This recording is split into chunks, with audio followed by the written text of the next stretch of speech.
This experiment tests the effects of different water temperatures on grass seed growth. My hypothesis stated that hot water is detrimental to a plant's health, but cold water and room temperature water can also take its toll on a plant. My research showed that hot water reduces stem length and rate of development. Also, during the winter months, when oxygen levels are lower, hot water will suffocate a plant because hot water does not contain enough dissolved oxygen.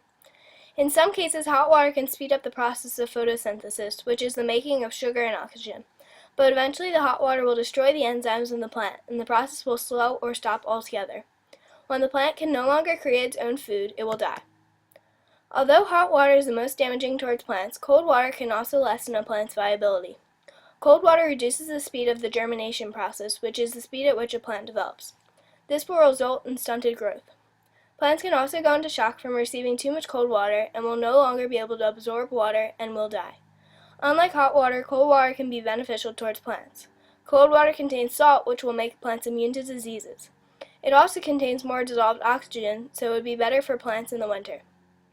Room temperature water is the most optimal temperature because it will promote growth. I began experimentation by planting 9 pots full of grass seed.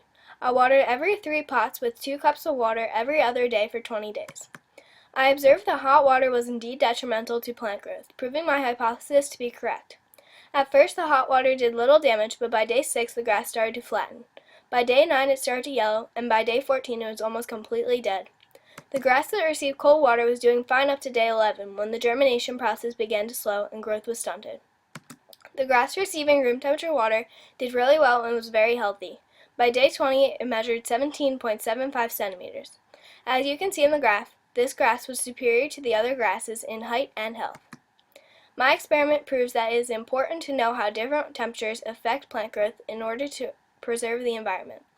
Preservation of the environment is important in order to regulate temperature and humidity and oxygen levels. Maintaining the environment will also be beneficial towards animals that feed off of plants.